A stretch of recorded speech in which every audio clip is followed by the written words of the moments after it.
ठाणे जिल्ह्यातील ताज्या घडामोडींसाठी महाराष्ट्र 100 न्यूज चॅनल सबस्क्राईब करा. आमच्या बेल आयकॉनला प्रेस करायला विसरू नका. सुख करता दुःख हरता वार्ता विघ्नाची कार्य माझ्या अंतःकरणात जो उफाळलेला जो हेतू तो मला आज सफल झाला, पूर्ण केला. आमच्या या ठिकाणी श्रावण महिन्याच्या पहिल्या दिवसापासून तिथे सरपंच महाराज, सरपंच बाबा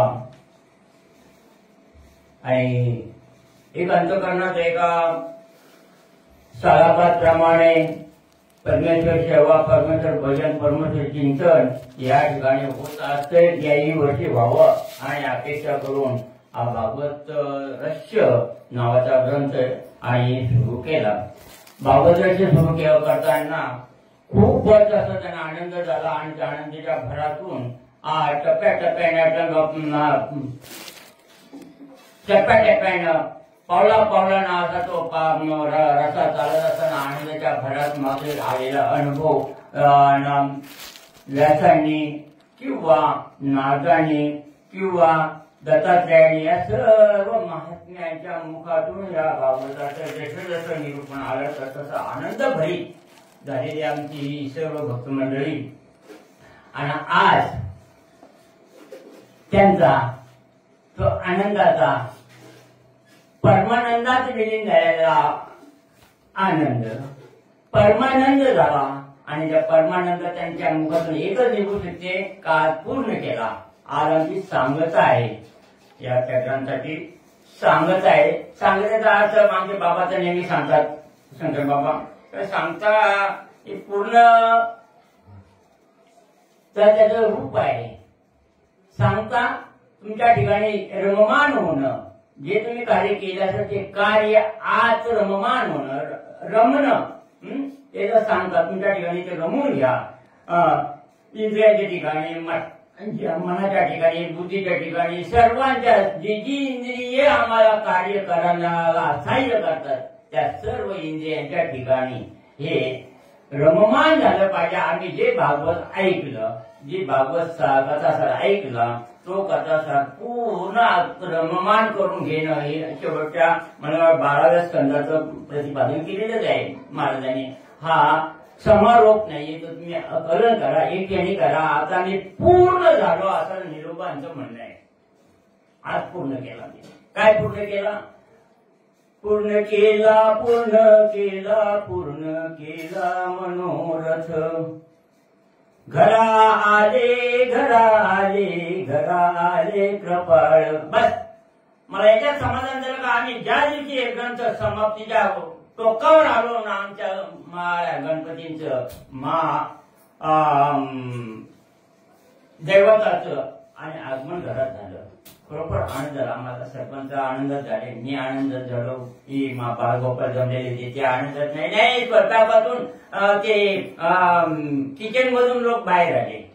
आनंद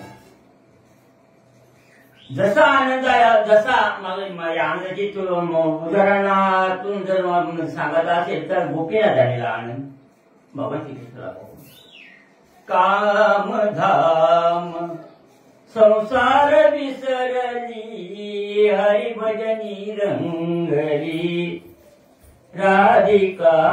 हरिभजनी ही तुलनात्मक आम्ही जर पाहिलं तर त्या तुलनेनं आनंद या घरात झालेला होता. काय पूर्ण केला. ग्रंथ समाप्तीवर आलेले 4 पाना 8 पानं. बाबांचा कालपासून मला फोन होते 8 पानं राहिल्यात. 8 पानं म्हणजे एकदम एंटवर आलेला होता, पण शेवट आलं. पण त्याच्या आधीच मला देवाचं आगमन दिसायला लागलं. आमच्या घरात देव आला घरा. देव घरात जेव्हा आला ना त्यावेळी जो आनंद झाला तो येते एकच फळ आम्हाला भागवतातून मिळाला आमच्या सरपंच साहेबांना का देव आम्ही पाहिला. तर देव आमच्या घरात प्रवेश करतो, देव आमच्या घरात आला. निरोबा रायांची अवस्था हीच आहे. एक सामान्यातला सामान्य जीव, पण अंतरात ओढ लागली. का कसली ओढ लागली? जेव्हा आम्ही आता 11व्या स्कंदाचं निरूपण करताना आमच्या आतुरने सांगितलं पांडुबाबाने सांगितलं का बाबा जेवढी ओढ आम्हाला धनाविषयी, जेवढी ओढ आम्हाला प्रपंचाविषयी, जेवढे चिंतन आमचे प्रपंचाविषयी होते, नासक्या प्रपंचाविषयी जे चिंतन होते ते नासक्या प्रपंचाचं चिंतन सोडून अविनाश जे आहे त्या अविनाशाचा मी चिंतन करेल असं येदूला दत्तात्रयाने सांगितल्यानंतर येदूच्या मुखातून निघाल. येदूच्या मुखातून निघाल नाही, येदूने सांगितलं काय, दत्तात्रयाने सांगितलं येदूला आणि मुखातून निघालं का आता मी काय करेन, आता आम्हा करणे ती काम बीज वाढवयानं. आता एकच काम राहिलं तिथं आता हे आमच्या ठिकाणी इतकं दुग्णित झालं पाहिजे, इतकं वाढलं पाहिजे. आमचं काम होईलच, पण याचा जगाला सुद्धा उपयोग होईल, जे जीव या भवसागरात, या संसार सागरात बुडत आहेत आणि त्यांना या काळीचा, या सत्संगाचा आधार होईल, आम्ही केलेल्या आचरणाचा आधार होईल. आमचं ते अनुकरण जे करतील ना, ते अनुकरणानं त्यांचं हित होऊन जाईल. कोणाचा, ज्यांनी संसारात वाहत आहेत ते, प्रपंचात वाहून चाललेले आहेत ते, संसारात व्यापलेले आहेत, ह्या प्रपंचात आम्ही उतरलो ना, त्या प्रपंचाचा असांग आहे, अमर्याद आहे. किती मोठा आहे तो नाही, मोज नाही, माप नाही, त्याची लांबी माहीत नाही आम्हाला, रुंदी माहीत नाही, खोली माहीत नाही. आणि आम्ही आमचा प्रपंच म्हणून जीवसाठ बिलावलं. खरोखर आम्ही कशाला बिलावलं आम्हाला माहीतच नाही. काय करणार आहोत हे माहीतच नाही, कुठे आलो हे माहीत नाही, कधी जाणार आहेत ते माहीत नाही, कुठे जाणार आहेत ते माहीत नाही. काय आमच्या आनंदातून आम्ही नेहमी प्रार्थना म्हणतो, अज्ञान अंधकारी विषयाच्या वासना भारी, त्याची वरून कारू रूप दयाचे आम्ही स्मरू. अज्ञान आहे आमच्या ठिकाणी अज्ञान आहे. आणि अज्ञानची इतका घट झालाय का त्याचे दाट अशा काळोख तयार केलाय त्यांनी. या अंधारात आम्ही तो संसार करून राहिलोय, पण दिशा माहीत नाही. जी दिशा आम्हाला दाखवते ती संत मंडळी आहे. हरी प्राप्तीचे उपाय धरा संतांचे ते पाय, धरा संतांचे ते पाय, धरा संतांचे ते पाय. बस तुझी इच्छा झाली. अरे तुला यायचं इकडं, हे लोक चुकी वाटतात तुम्हाला. सोपा मार्ग आहे ना, अगदी फार सोपा. बाकी मार्ग आहे त्याच्याकडे यायला, ईश्वर प्राप्तीचा खूपच मार्ग उपलब्ध आहे, पण ते आपल्याला न जमणार आहे, करता येणार नाहीत असे आहेत. युग जग विधी येणे नव्हे सिद्धी, वायाची उपाधी दंभ धर्म वायाची उपाधी. करायला जातील परमेश्वर प्राप्ती येते यागातून अवघड मार्ग आहे तो. आणि त्यातून जर करायला निघाला केला तर मात्र तुमच्या ठिकाणी प्राप्ती राहील बाजूला, अहंकार येऊन पडेल, अहंकार उभा राहतो, आतच आहे तो. त्याला बाहेर यायचं नाही, तिकीट काढून यायचं नाही, प्रवास करून यायचा नाही, तुमच्या ठिकाणी तो उभाच आहे. आणि असा तो एकदा झाला ना, मग ज्ञान तर राहिलं बाजूला, परमेश्वर प्राप्ती राहिली बाजूला, या भवसागरातून तरुण जायचं राहिलं बाजूला. फुगला मध्येच फुगा येतो, तो फुगाचा का आमच्या भागवताचं प्रमाण त्याला अहंकार ठेवलेल्या जाण कडे आनंदाचे आवरण, पुढे परमार्थ स्फूर्तीचे स्फुरण, देहाचे अंता वाढवितो, देह भाग त्याचा देह अभिमान वाढत जातो, जाते अभिमानी अहंकाराची. आणि तो आपल्या आज आहे, आणि त्याकडे चतुर्थीमध्ये राहतो. त्याचं सेपरेट डिपार्टमेंट आहे बरं का सर बाबा. इथे यांची एक असेंब्ली आहे, म्हणजे त्याला काय म्हणतात विधानसभा काय असेल ती सभेचं स्थान इथे आहे. आणि त्या या स्थानात ते 14 जण काम करतात. कोण? चित्त, मन, बुद्धी आणि अहंकार या चारांची एक कमिटी आहे ती इथं काम करते. ते एकदा तुम्ही गेला तिथे ते पकडायला जाल, पण त्यांच्या ठिकाणी चार कमिटी निर्णय घेते नाही याला इकडे आणायचा, अजिबात जाऊ द्यायचं नाही याचा भूषण चढतंय, भूषण त्याला आवडतं, अलौकिक असा त्याला महिमा पाहायला मिळतो आणि त्याला अलौकिक महिमानं इतका गडद गुंडाळला जातो का तो भान विसरतो. काय भान विसरला? मी काय करायला निघालो होतो, कशा करता म्हणजे साधना केली, ही साधना मला बाधक ठरली.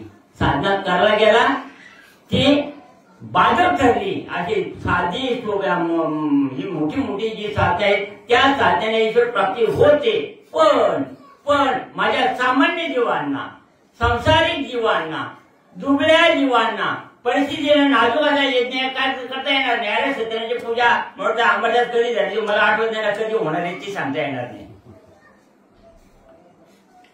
सामान्य जीवांना होते बाबा.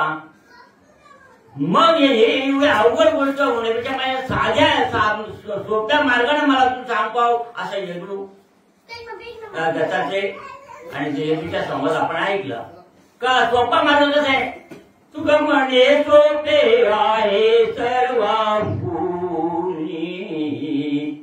तुका म्हणे सोपे आहे सर्वांनी,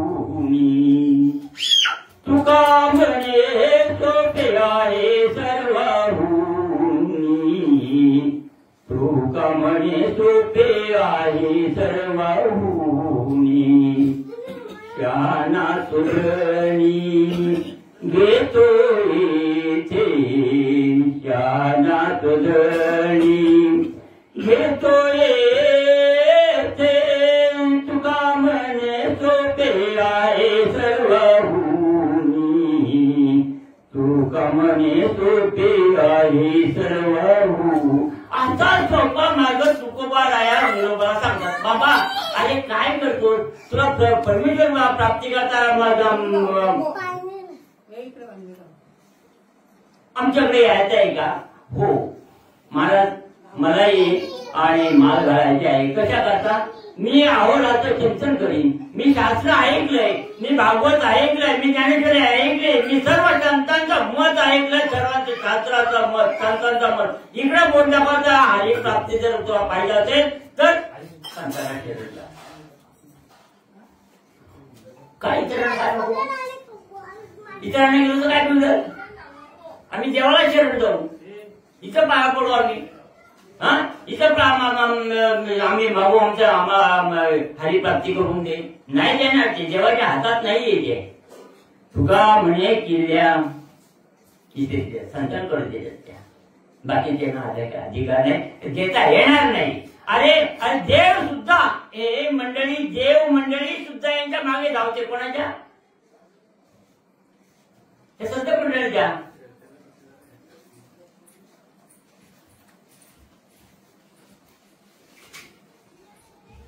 चरणाची धूळ वंदन करण्याकरता, चरणाची धूळ मस्तकाला लावण्याकरता, चरणाची धूळ कपाळाला लावण्याकरता धावत चालती मागे मागे. संतांच्या ते मागे मागे धावतात, संत पुढे चालतात. आणि ही मंडळी देव मंडळी पाठीमागे धावते. कशा करता? संतांचं चरण, संतांचे चरण धूळ आमच्या कपाळी लागावी, आम्हाला पुण्य प्राप्त व्हावं, त्यांच्याकडून आम्हाला आशीर्वाद मिळावा.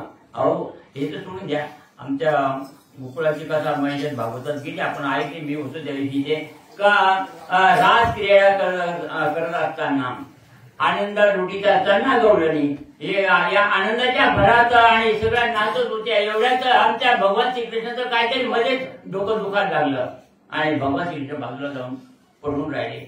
नारद आले तिथे, नारदाने विचारलं बा देवा काय झालं आपल्याला? तुमचं बा डोकं फार दुखतंय, काय उपाय असेल तर पहा ना. तर उपाय तर नाही, पण मी सांगतो तर जर उपाय जर केला तर मात्र मला डोकं कमी होईल. तुमचं काय करू उपाय? तर तिथे राजा आहेत, नाचतात ना, खेळ करतात ना. रडू नको बाला, मी पाण्याला जाते, पाण्याला जाते पाणी घेऊन येते नात्याच्या आनंदात गौरणी आनंद लुटतात. हरिभजनात रंगलेले आहेत त्यांच्या पायाची धूळ माझ्या कपाळाला लावून लगेच डोकं होते. सांगतच आपले धावत चालती मागे मागे मागे मागे धावावं लागतं संतांच्या. आणि संतांच्या ठिकाणी ही प्राप्ती आहे. संतांना ही एक मुलाची जगातून जगाचा उद्धार करण्याची, नरकात चाललेल्या जीवांचा उद्धार करण्याची ताकद आमच्या संतांच्या ठिकाणी आहे. देवाची रच चरणाची माती ही ताकद आमच्या संतांच्या ठिकाणी. संतांनी नरकाच्या गेल्या आता कथा ऐकते तुम्ही म्हणताय.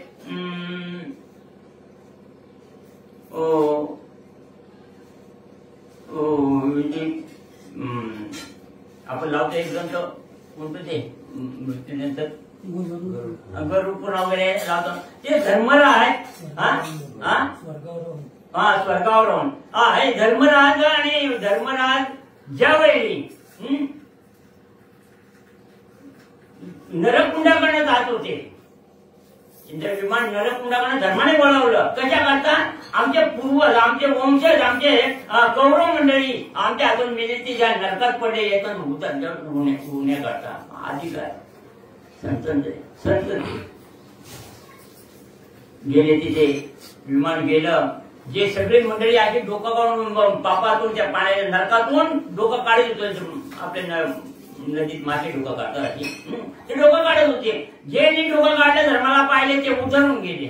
एकाने एक मध्ये शाणा होता त्यात, फार मोठा शाणा होता. त्यांनी पाहिलं अरे धर्म आहे, नको नको त्याचा चौपाट पण नको पाहिला, त्याचा तोंड पण नको पाहिला.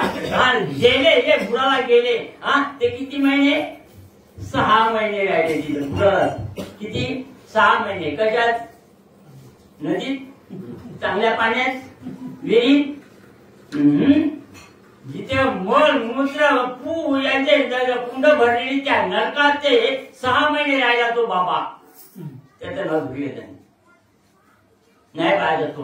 आणि ह्याच्याकडे भाग्याचा उदय आला वरती पाहायला लागला. आता 6 महिने गेला त्यांना घ्यायला आला तसा धर्मतीचे रूप होता. काठावर पाहिला त्याला, पाहिल्यानंतर उद्धार झाला. ही ताकद ज्याचा अधिकार, कमवलेली शक्ती, केलेले कष्ट.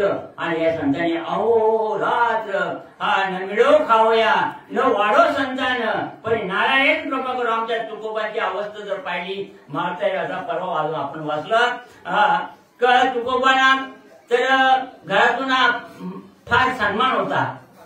अहो काय अवस्था झाली, पोरं मेली, अण्णा करता बायको मेली, शेती गेली, धन धान्य गेलं, सगळं गेलं, उपास मारी आली पत्करली. आणि शेवटी मग नवरा बायको थोडस मतांतर व्हायला लागलं. राग केला एक दिवस तुकोबाजीवर रागवण्याची. रागवणे जा मी कोणाची बायको होते म्हणून. आता कोणाची बायको होईल? आपण आपल्या घरात पण ऐकलेले असतील कधी शब्द किंवा नसेल ऐकलं तर ऐकायला येऊ नये ही परमेश्वराचं प्रार्थना. तर ऐकलं बरेच ऐकतो आम्ही ना, बाहेर रस्त्यातून जाताना ऐकतो. आता बायको हो का काय घरात पोराला काय तू सण आलाय, गौरी आल्या, गणपती आल्या, लोकांच्या पोराला काय तुझ्या काय तू आणला पुढं निघायला बायको हो कोणाची? तुकोबाना बायको हो हे शब्द बोलल्याबरोबर तुकोबा निघायला पाहिजे. गेले 2 महिने घराला त्याग केला. गावाच्या बाहेर राहिले. पहाटे गंगेवर इंद्रायणीवर यायचं, आंघोळ करायचे, पांडुरंगाच्या दर्शन घ्यायचं, परत बाजूला जायचं, जंगलात एकांतात जायचं, तिथे चिंतन करीत बसायचं. असं 2 महिने काढले. कोणतरी बाई धुवायला आलेली असेल, तिने भाकरी आणली असेल, पण 8 तुकडा कधीतरी दिलेला. आता तर तुकडा अपेक्षाच नव्हती कोणी द्यावा म्हणून. कशा करता? पांडुरंगात रंगलेले आहेत ते, पांडुरंगाच्या भजनात रंगलेले आहेत, पांडुरंगाच्या चिंतनात रंगलेले, पांडुरंगाच्या रूपात रममान झालेले आमचे तुकोबाला. सकाळी एक दिवस अंघोळ करायला इंद्रिणीवर आले. तिथे ही बाई पाण्याला गेली झाली भेट त्यांची. पाय पकडले, पायाला चला मनगड पकडले, सांगा चला आता घरी चला, बस झाला. आता बस झाला तो येईल ना, माझंच घर आहे, तू माझी पत्नी आहेस, आपण का वेगळं थोडं येतो घरी. पण माझी एक शर्त आहे का यापुढे माझ्या पांडुरंगाला तू काय बोलत नाही, मला पण तू असे अपशब्द काही कानावर माझ्या याच्या कामाने. शेतीवर गेले घरी आणि मग तेव्हापासून आमची जिजाबाई इतकी सेवा करायला लागली, इतकी सेवा करायला लागली, इतकी सेवा करायला, किती सेवा केली. आम्ही आता म्हटलं देहूपासून भंडारा डोंगरावर झाला 30 रुपये दिले ना बाबा. किती अंतर असेल, रिक्षाने 30 रुपये घेतले आणि त्या ठिकाणी रोज जिजाबाई भाकरी घेऊन जात होती. आता रोड नव्हता, आजचा रोड नव्हता. जंगलातून आडव्या तिडव्या काट्यातून फिरत फिरत फिरत तिथे जायची. काय भाकर येऊन न्यारे कांदा ना भाकरी गो, जिजा निघाली भंडाऱ्या डोंगरावरी ग. जिजानी भाकरी घेण्याची निघाली. याप्रमाणे आणि कष्ट करून मिळवलेले जे धन आहे ते धन जगाच्या उद्धारण्याकरता आणि परमेश्वराने या संत लोकांना दिले. अतिशय कष्टाचं फळ, अतिशय कष्ट केले. अहो मगाशी म्हणताय अतुलने वाचलं का 3 तास बसा. यांना बाबांना थोडासा कठीण वाटत होता, भागवत सांगताय पा 3 तास बसा, रोज 3 तास बसा. इकडे जर नाही भेटला तर आमच्या बाबांना विचारा. ईश्वर जर नाही भेटला तर बाबांना विचारा. पण आम्ही हे सोडलं पाहिजे. काम, क्रोध, लोभ, मत हे सोडल्याशिवाय नुसतं चिंतन म्हणतो. 12 तास बाता सांगत असतो आम्ही दवाखान्याच्या पायरीवर. मग तिथं मग भेटेल चिंपट नाही. विकार जाण्याकरता दत्तात्रयाने आणि तुला सांगितलं आहे बाबा, मी याकरता 24 गुरु केले. गुरुंचं वर्णन आपण ऐकलं. कोणतं? कुरंग, मातंग, पतंग, आणखी काय? कुरंग, मातंग, पतंग, मीन आणि भुंगा. त्याच्या पुढचे पण दुसरं सांगितले. पुढचं पण हे एवढं तरी पाळा का बाबा याचा नाश होतो. तद्वत आमच्या ठिकाणी असलेल्या विकारांचा फरशा पाडून, आमच्या ठिकाणी असलेले विचार सोडून, आमच्या ठिकाणी असलेले विचार वजा करून केलेच पाहिजे. वजाबाकी कोणी करायची? आमच्याला फक्त अधिक माहिती वजाबाकी कोणी करायची? आमचे लोक महाराज नेहमी सांगतात वजाबाकी करायची का, वजाबाकी करायची का, वजाबाकी करायची का. कशा करता सांगतात? आमच्या ठिकाणी काहीतरी अधिक आहे ते काढून टाका ना. मग आम्ही हे काढून टाकलं साहजिकच. हे पूर्वविचार एकदा गेले ना, म्हणजे जागा घेण्याकरता जसं हवा आपोआपच रिकाम्या जागेवर धावते नाही का. रिकाम्या जागेवर हवा जोरात धावते. वाहून बोलतो नाही तर आपण एकदा उन्हाळ्यात तापलेल्या कच्चीला हवा तापून वर जाते आणि रिकामी पोकळी झाली कधी बाजूची हवा धावते. तर आमच्या ठिकाणी मग सत्वल गुण जे आहेत, सज्वल गुण आहेत, चांगले गुण आहेत, परमार्थिक गुण आहेत. रज आमच्या ठिकाणी जाईल, तम जाईल आणि या ठिकाणी सद्भावनेचे गुण जे आहेत, चांगला सदाचार, चिंतन, भक्तिभाव हे गुण धाव घेतील. आणि धावायचं तुमच्या ठिकाणी एकदा आले तर मग तुमचं कार्य सफल दिला जातं. सफल तर होण्याकरता निरोपारायण सांगतात बाबा याप्रमाणे तू भजन कर. जेव्हा म्हणतो ठीक आहे मी आता भजन करीन. निरोपारायणे भजन करावं सुरू केली. निरोपारायणे भजन करावं सुरू केलं. नुसतं भजन नाही केलं, देवाला संतांना यावं लागलं. म्हणतात तुकोबाला 3 वेळा आले भूतालावर. बरोबर बाबा. एकदा मुली करता, एकदा निरोबा करता, आणि एकदा जिजाई करता, जिजाबाई करता. हे 3 वेळा तुकोबाला. त्याच्यापैकी निरोबाला आणि एकदा आणले खाली. बोला देवाला सांगितलं परत तुला कोण बोलवते. पण संतांना घेऊन येणं म्हणजे सामान्य गोष्ट आहे. संतांना घेऊन साधका हा पर्व काळ गेला अंतरीचा मळ. ज्यावेळी अंतकरण शुद्ध होते, अंतकरणाचा मळ निघून जातो, त्यावेळी तुम्हाला देव येईल. देवाची वाट पाहावी लागत नाही. देव तिथेच आहे. कारण आमचे म्हटलं 12व्याचा वर्णन आहे, आपण ते देऊला घेतलं होतं. हृदया माझी मी रामू, आता सर्व सुखाचा आरामू, की भ्रांताची कामू विषयावरी. भ्रांत झाल्यात तुम्ही, भ्रांत पडले आम्हाला, म्हणून आम्हाला ईश्वर आमच्या ठिकाणी असणारा दिसत नाही.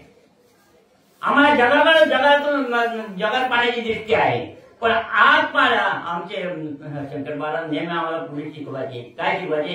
हे नरा आत बघ जरा, आत बघ जरा, नवे ही माया तू बुद्धी दर्पणी, आत रवीची छाया. आत बघ बाबा, अरे आत आहे तो, बाहेर नाहीये. ज्यावेळी आतापासून नाही, हे सूत्र आहे, हे सूत्र आहे. यावर इथून पाहा सुरुवात करा लांब, त्याच वेळी तुम्हाला विश्वाचा विश्वंभर दिसेल, विश्वाचा विश्वव्यापक परमात्मा दिसेल. पण आत पाहिला नाही तर बाहेर पाहून मिळणारच नाही, नाहीच मिळणार, नाहीच मिळणार, नाहीच मिळणार. जेव्हा आजची ओळख होईल, तू कोण आहेस, कसा आहेस, कृष्णा सांग कसा बोले, कसा राही फिरे, कसा राहतो तो आत, या विश्वास राहतो कसा. खूप लांब प्रार्थना आमच्या आनंद संप्रदायाची. विषयाचे करी ध्यान, त्यास तो संग लागला, संगातुने फुटे काम, क्रोध कामात ठेविला, कामातुने जळे मोह, मोहाने स्मृतिलोपरी, स्मृतिलोपे बुद्धिनाश, म्हणजे आत्मनाशती. याप्रमाणे हे आत आहे, याचा नाश करा, याचा समूळ उच्चाटन करा. आणि एकदा त्याचं उच्चाटन झालं का जरी घेता पंढरीनाथा, मनासहित पाहिजे का. या एकदा त्याचं चिंतन करता करता करता लटकलं ना मन एकदा लटकलं ना, तुमचे ध्यान सगळं बदल होऊन जातो. एक बदल घडून आणायचा नाही, बुवा बनणं नाही, बुवा झालो नाही, बुवा बनलं पाहिजे. बुवा बनणं हे सोपी नाही करा, अगदी सोपी पण आहे. तुका म्हणे आहे सोपे सर्वाहून, सगळ्यांना सोपं आहे. पण आम्हाला ते शहाणी बुद्धी आली पाहिजे. आमच्याकडे दुराचारी बुद्धी, शहाणी बुद्धी. शहाणा जर झाला ना, शहाणा तो धनी घेतोय. शहाणा व्हायला पाहिजे. शहाणा म्हणजे कोणाला म्हणतो, काय तुझी पोरं ऐकतच नाही, सांगून काय म्हणणार आहे तुझा शंकर बाबा, ऐकतच नाही, ऐकतच नाही. नाही शंकर बाबा म्हणतात नाही, तो शहाणा नाही येतो.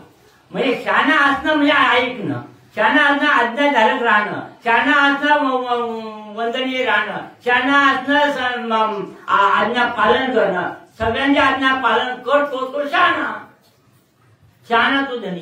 मग आम्ही सांगल्यावर लक्षच देत नाही. कोणी सांगितलं आम्हाला नका शास्त्राकडे पाहू, नका अभंगाकडे पाहू, नका कीर्तनाकडे पाहू, नका प्रवचनाकडे पाहू. आम्हाला हे तर समजतंय का ना, एक कोणतरी आम्हाला सांगतोय परमेश्वर प्राप्तीचा मार्ग असा आहे.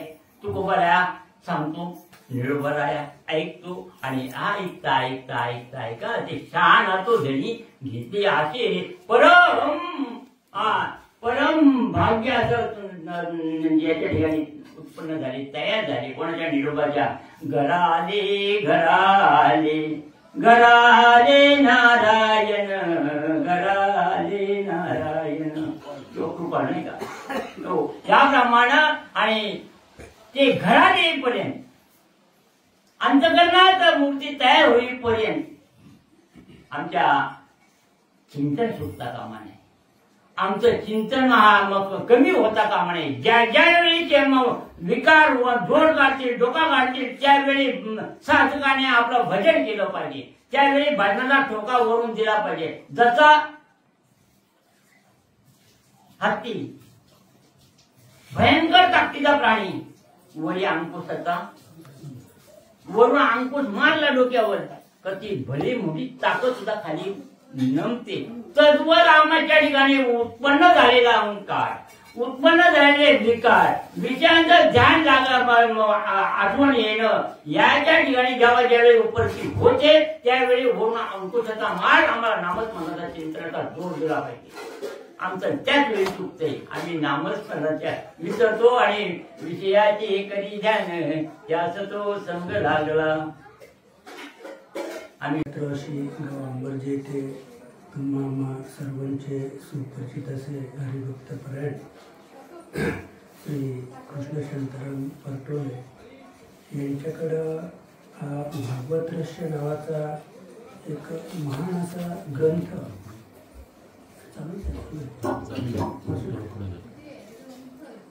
आणि त्या ग्रंथाचे या ठिकाणी श्रावण मासानिमित्त एक मासिक पारायण या ठिकाणी आयोजित केलं आणि त्या पारायणाची एक शुभ मुहूर्तावर सांगता आहे असं म्हणायला हरकत नाही. कारण आमच्या काळून बाबांनी सांगितले की घरा आले कृपाळू.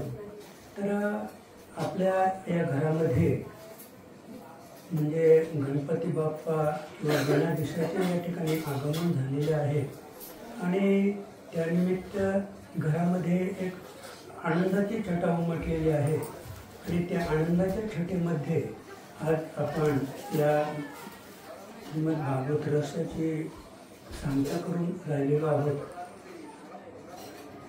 आपल्या सेवेसाठी घेतलेला श्लोक 7 ज्ञानेश्वरी अध्याय 8 आणि या 8व्या अध्यायाचा पहिला श्लोक आहे किम तद्ब्रह्म किम अध्यात्म किम कर्म पुरुषोत्तम आदिभूतम च किम प्रोक्तम अधिदैवम किम उच्यते.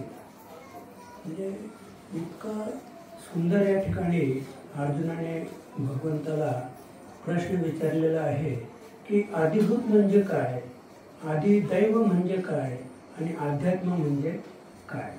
हे 3 प्रश्न या ठिकाणी म्हणजे एका श्लोकातून अर्जुनाने भगवंताला 3 प्रश्न विचारलेले आहेत.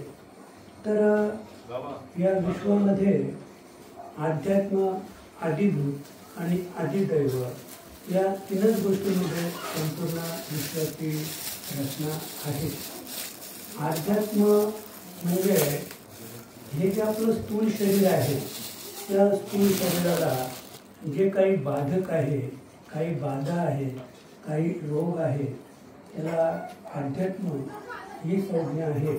आणि अध्यात्मामध्ये आपल्याला म्हणजे ताप येणं, थंडी येणं, काही पोटाचे विकार होणं, डोकं दुखणं, नजर कमी होणं, आवाज कमी येणं म्हणजे जे शारीरिक व्याधी आहेत त्या शारीरिक व्याधी अध्यात्म यामध्ये मोडतात. आता दुसरा जो क्रमांक आहे अधिभूत. अधिभूत म्हणजे इतर भूतांकडून होणारी पीडा. अध्यात्म म्हणजे शारीरिक पीडा आणि अधिभूत म्हणजे इतर जीवांकडून होणारी पीडा. उदाहरणार्थ बैलाने मारलं, सर्प चावलं, दात चावणं म्हणजे हे इतर जे जीवजंतू आहेत ते लहान असो मोठे असो तर त्यांच्याकडून या शरीराला होणारी पीडा म्हणजे आदिभूत. आणि आदिदैव म्हणजे अकस्मात ॲक्सिडेंट होणं, अकस्मात ॲक्सिडेंट होणं, महापुरात बुडणं म्हणजे थोडक्यात की आदिदैवी थोडक्यात की आदिदैवी म्हणजे प्रारब्ध योगे येणारा भोग. म्हणजे ते आपलं प्रारब्ध योगीच आहे. आपण किती त्याला टाळण्याचा प्रयत्न केला तरी प्रारब्धाचा भोग जो आहे तो कधीच टाळता येणार नाही.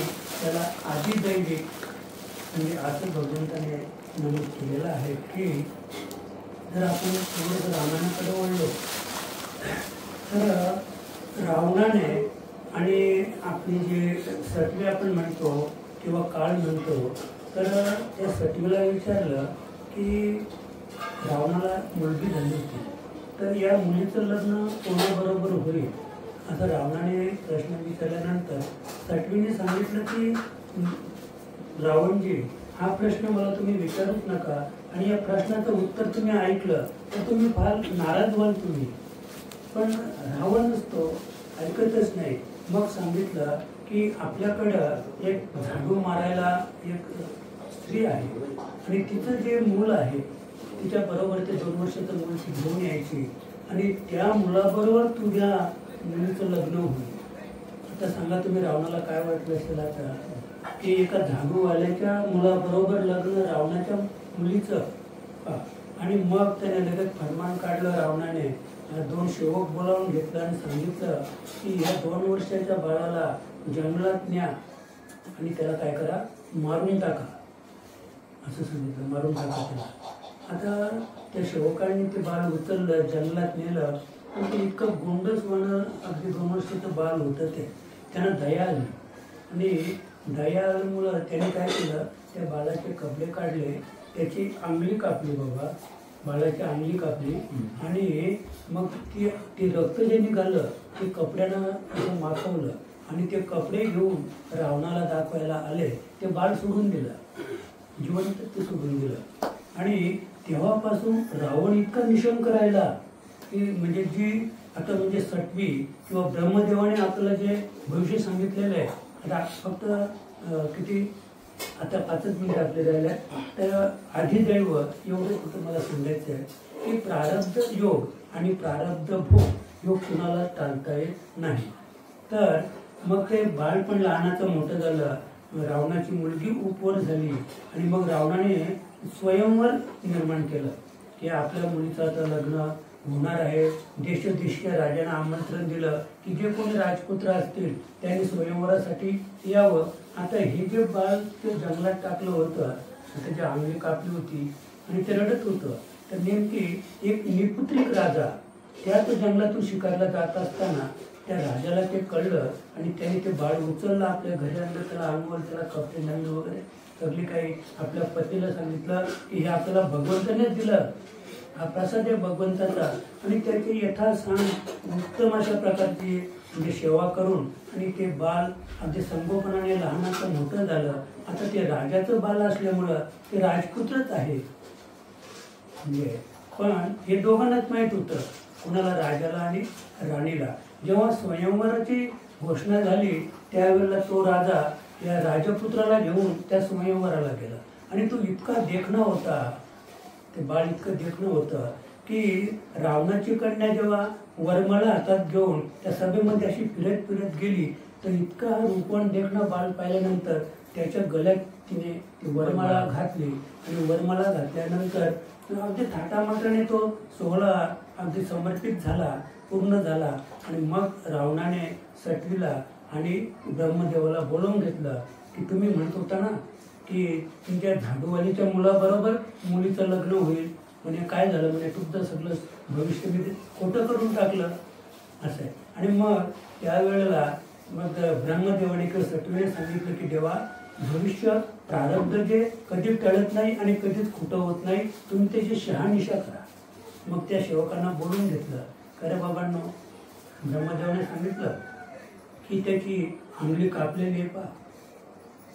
मग सेवकांना बोलावलं, अरे बाबा, तुम्हाला मी साधारण 15 वर्षापूर्वी जे बाळ मारून टाकायला सांगितलं त्याचं काय केलं तुम्ही? मग त्या सेवकांनी सांगितलं की ते गोंडसवानं चिमुकलं 2 वर्षाचं बाळ, त्याच्याकडे पाहिजे आम्हाला दया आली, आम्ही त्याची अंगली कापली आणि त्याला जंगलात टाकून दिलं असं आहे.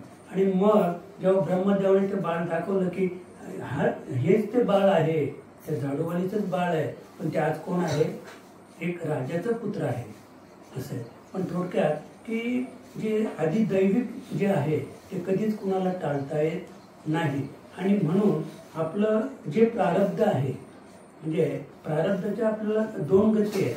आपल्याला प्रपंचात कोणत्याही प्रकारचं संकट आलं, काही अधोगती निर्माण झाली आपल्यावर, तर आपला तो प्रपंच प्रारब्धावर टाकायचं. म्हणजे आपल्याला आनंद भोगायचा असेल, सुख भोगायचं असेल, एक लहान संकट आपल्याला आलं, समजा बाबा आपली पत्नी किंवा आई बाप वगैरे कोणीतरी निवर्तला, तर नाही ते घडणारच होतं. म्हणजे घडणार होतं हे जेव्हा तुम्ही ठरवाल. आपल्या मुलीने आत्महत्या केली, फास घेऊन गेली ती, पण जेव्हा 4 माणसं काय सांगतात, नाही बाबा आता शोक करून काय गेली ती, पण ते होणारच होतं. म्हणजे होणार होतं हे प्रारब्ध टाकायचं आपल्याला असं आहे. आणि परमार्थ जो आहे तर परमार्थ हा पुरुषार्थात मोडतो.